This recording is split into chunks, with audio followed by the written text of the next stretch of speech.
Hey everybody, welcome back. This is Cooking with John, that's me, and welcome to my kitchen.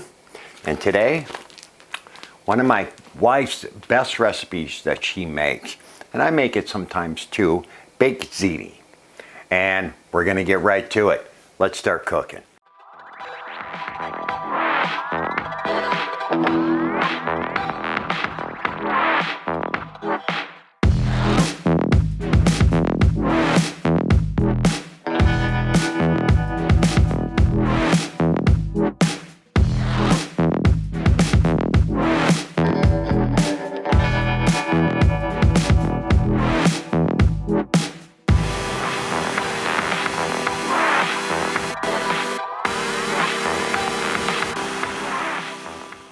Baked ziti, ooh, ooh, ooh, ooh, love it. Right now we got the noodles. Oh, hear that? That means the noodles are all done, they're al dente. Get your ziti noodles al dente. Now, since I have that done, pre-starting some of this, let's get this poured in here. And do it the way I like to do it, okay? Put your pan back, let that go, your baked ziti, that's al dente. For me, with this, takes 9 to 9.5 minutes, okay? Put that in a bowl. And then what I like to do, where is it? Oh, this is a lot of stuff with this. I put a little olive oil in there, okay? So they don't get all sticky. Shake that up. Oh yeah, see that? Look at that steam. And then what I like to do with this, everybody, is take a little granule garlic and just put a little bit on, just to give that flavor. If you don't like garlic, don't do it. But cilantro will work too. Basil. Anything you want, put that off to the side, everybody. Now let's get over here. I got 1 pound of ground beef, 1 onion diced, so let's put that in there. I seasoned up my meat with the SBGO. Put your salt, your pepper, and what you would like in it. You could even add just a couple of shots of Worcestershire sauce if you want to. Garlic. Baked ziti without garlic, what is that? A nice heaping spoonful of garlic, just a little bit more with the juice. Oh, garlic smells so good. I love garlic. If you're not a fan, cut the garlic off or down, or you can put less in.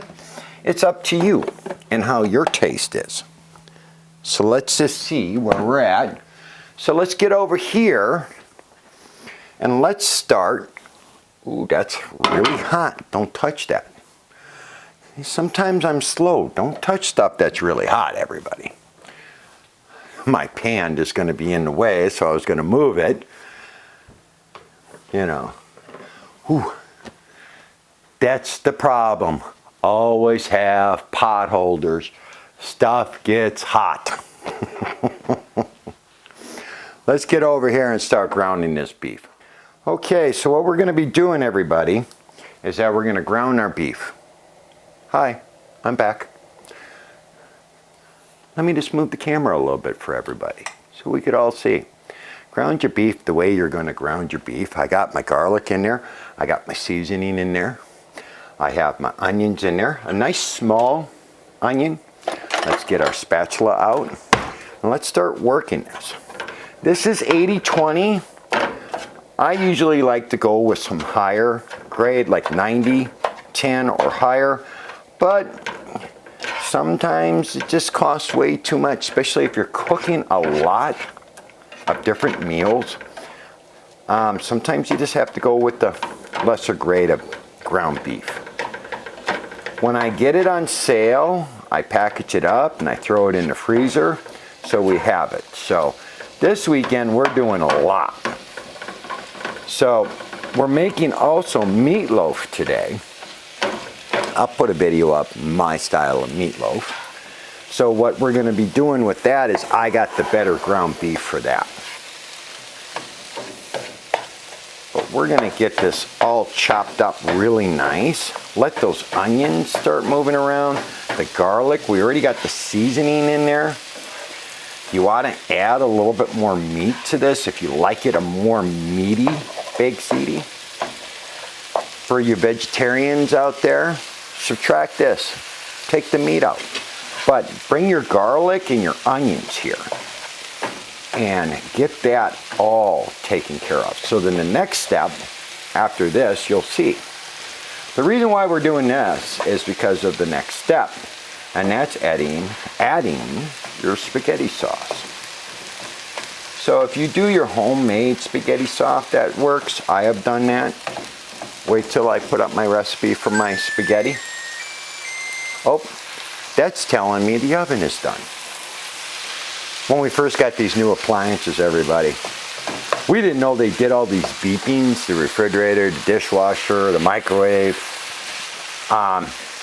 We were sitting there and all of a sudden the things beeped. We're running around saying, is that our phones? It took a little time to get used to, you know. So we're getting this nice and taken care of. Oh yeah. The oven is preheated at 350.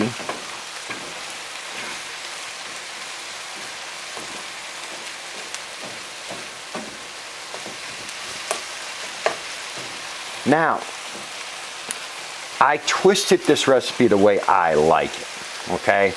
The spaghetti sauce is okay, but I tweaked the spaghetti sauce to make it taste even better. And that's what we're gonna do here in a second. So we're just keep on working this, breaking it, crumbling it down. Most of these recipes are not that hard. You just need to have a little confidence. If you're brand new to cooking, this isn't difficult at all. You see how easy this is?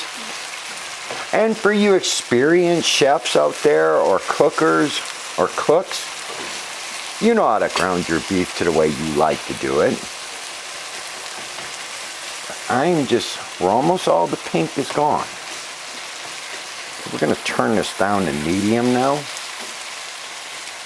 Now one trick for ground beef, like when I do my spaghetti sauce, is that I simmer it on real low so it becomes a paste. It almost blends so well into the sauce, you don't even know there's meat in there. Oh yeah, that's looking really good.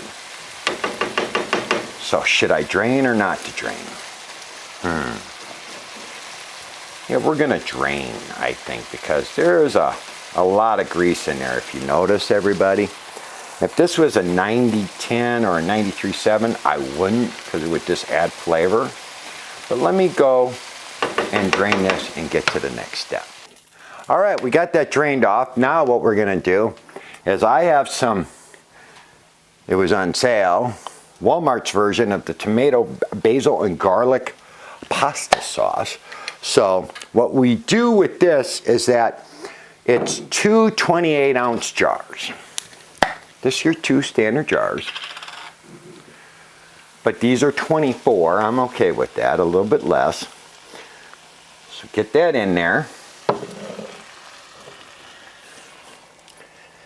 And I have it turned down to like medium low until we get everything put in here. So I take the lid, put them upside down because I'm trying to get everything out of that jug.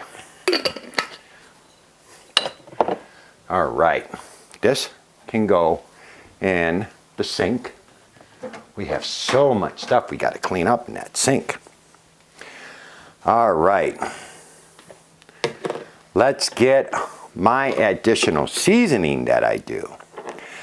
Now, everybody, this is going to be up to you and how you want to do it. I do not usually measure. I usually just do. So, I would say a teaspoon of dill, and I love the freeze-dried dill. So, I would say that's about it right there. Let's put this away. Okay. Now Italian, about a tablespoon. So I'm going to go in there. I would say that's a tablespoon. We'll put this one away. All right. Then I put additional oregano, about another tablespoon. I would say about that much. That goes up in here, everybody. Oh, cilantro. I love the cilantro. So I'm adding a tablespoon, but I'm going to add a little bit more, like 2 tablespoons. Ooh, yeah. Ooh, should I put thyme in it? No, I'm not going to do that today. Then parsley. I'm going to put in about 1 tablespoon. This is how I docker up this sauce, so it's even better. So let's start mixing this up. And then once you get this mixed up, you want to start giving this 15, 20 minutes of simmering, because you want to work this seasoning into the sauce. This recipe is so much better. If you have fresh out of your garden, everybody, you don't have to put that much in. But dehydrated, you got to put a little bit more in because it takes a little while. But we're going to work this in the seasoning. And then this will be better and better the next day, the third day, because the seasoning will finally really work itself in. A lot of times when you meal prep, it's very good right now, but the next day or two, oh, so good when all the seasoning gets in. So what we're going to do is we're going to simmer this for 15 minutes. And then after this is all done simmering, we're going to get into assembling the baked ziti. So let's put this together now. Okay, everybody? So, lightly grease your 2 quart. And I put a little cooking spray butter on it. And this is the 8.5 by 11, 2 quarts, 2 inches thick. Okay? So what we got to do is they say place about half of the pasta in. Okay? And that's a lot of pasta. So let's put half of the pasta in there. I would say that's about half. Well, I had to cough for a little bit. You know, getting old, you know what I'm saying? Now, top with a layer of provolone and mozzarella cheese slices. So, I have my mozzarella and my provolone and my thin slices. Let's do the thin first down here. It always helps out if you have your cheese pre-opened. So top that off, they say. Well, I could definitely do that. So put some cheese on there.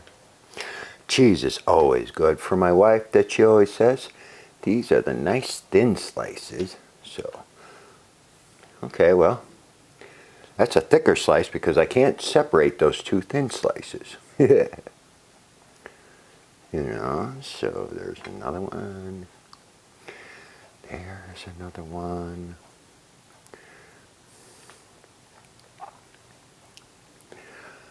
This is so cheesy, so delicious. You'll be surprised how easy this is to make. And you're seeing it, but how delicious it is.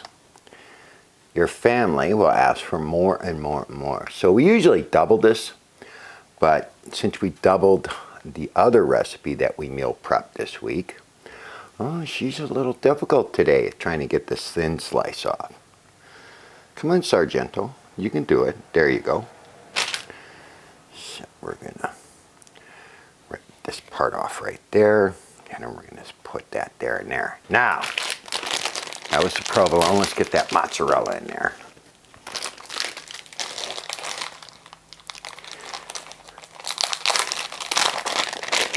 you always have extra of the sauce. Now, if you get a little bigger, you know, pan maybe, but it is what it is. Put the cheese on you want. It says to put 6, so I'm just going to go this way. And one more. Oh yeah. There we go. Let's put that right there. We're missing a little cheese right there. And then it says spread a layer of the spaghetti sauce mixture. Okay. So let's get this taken care of.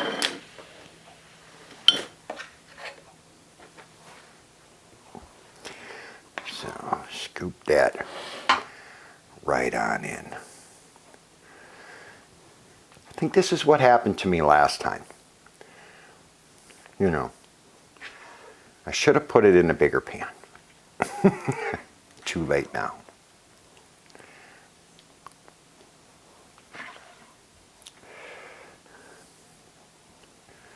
All right.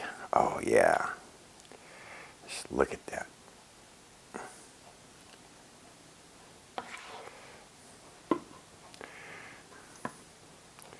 There we go.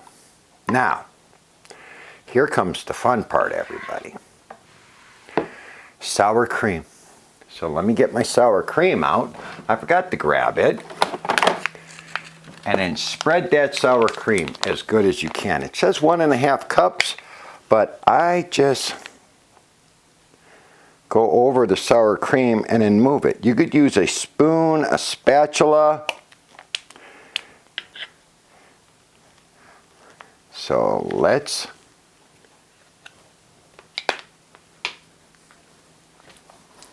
grab spatula and let's spread this around. So it's a nice sour cream. Come on, get it right there. Yep.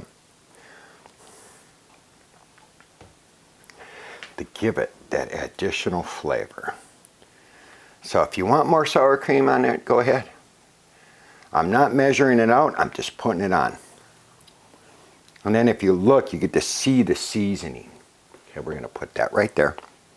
Now, cover the remaining with the pasta.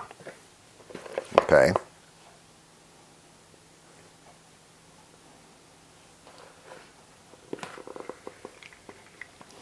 This is why I should have probably put it in the bigger dish.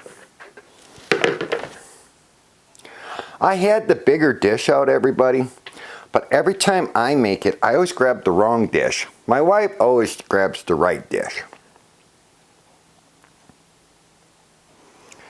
Okay, so I'm going to just put a slice of cheese here.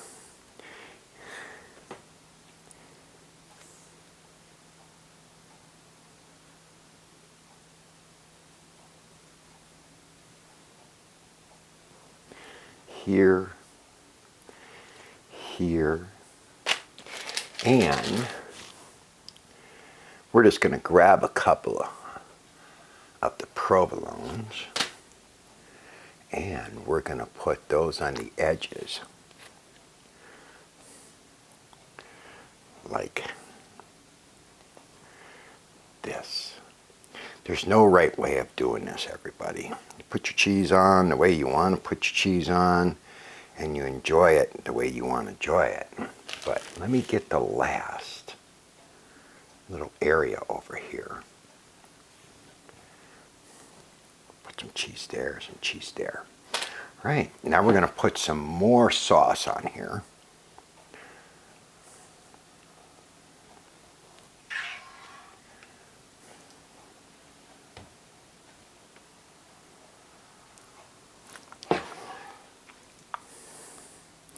So I should have probably went with the size up like my wife always does. Oh, she is going to be bubbly. Bubbly delicious.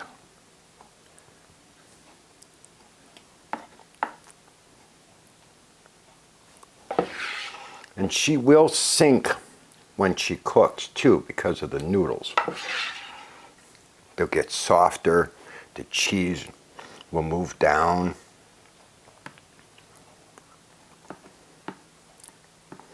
But she's going to be a mess. Thank God I have this pan here. All right. Now, I need fresh Parmesan. I'm using Sargento's. And I sprinkle that on top.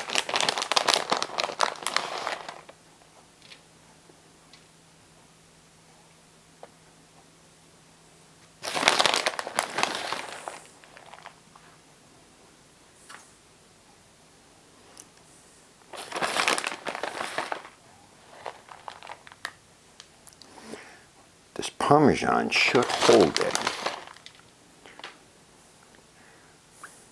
Now the recipe calls for fresh basil. I didn't have any fresh basil, but I just harvested some basil out of my garden. Just dehydrated it. And it's really good. So what I'm going to do is I'm just going to use a little bit of our garden basil. And that's right here. And I'm going to put a little bit of that on top. We'll go this route. Let's go a little bit in my hand. So then I can go. Oh, that smells so good, that basil.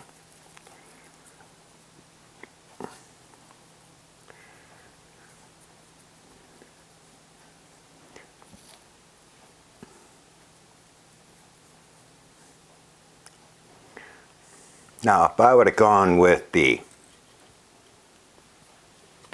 What pan is that over there? Let's take a look. I should have went with the big pan. And that should have been the 11 by 13. That would have worked better. But she has got a lot of food in that little pan. And we still have some leftovers. So if you have any extra noodles, you know, anything like that. I'm making mashed potatoes tonight, and I think I might just make up some mashed potatoes from what's left over, put that on top. That might be really good for a snack over the road. Now we place this in the preheated oven for 30 minutes until everything is melted and bubbly. So let's see what it looks like in 30 minutes. Well, 30 minutes is up. Let's take a look what this baked ziti looks like. What I did is, my wife likes the cheese a little browner. I put the broiler on high for about 2 minutes. It helped out a little bit. I should have maybe left it in for a little bit longer. Oh, a little piece of my thing came off. Oh, okay. Well, live and learn. Oh dear. It's supposed to go right there. So let's go get this baked ziti and see what it looks like. Oh, it smells so good in the house. I stepped outside for a little bit. It was getting so warm in the house. You know, it was up to 80 degrees. Oh, wow. That is gorgeous, everybody. That is literally gorgeous. Let's close this up. It's a beautiful day out here in Wisconsin. But let's take a look at this, everybody. Wow. Look at that. Baked ziti. Oh. Yeah, that's really good. We're going to let this cool down, and then we're going to put these into meal preps, and this is going to be for her over the week and my son. So, what a great recipe, and it's delicious. Well, thanks for coming to my kitchen and cooking with me, John. We just did the baked ziti. It's just sitting here and warming up my hands. And, you know, do everything. Like, subscribe, hit that notification bar, share. And I hope you try this. Leave me some comments of how you changed it a little bit, how you like it. It's an excellent, simple meal for you.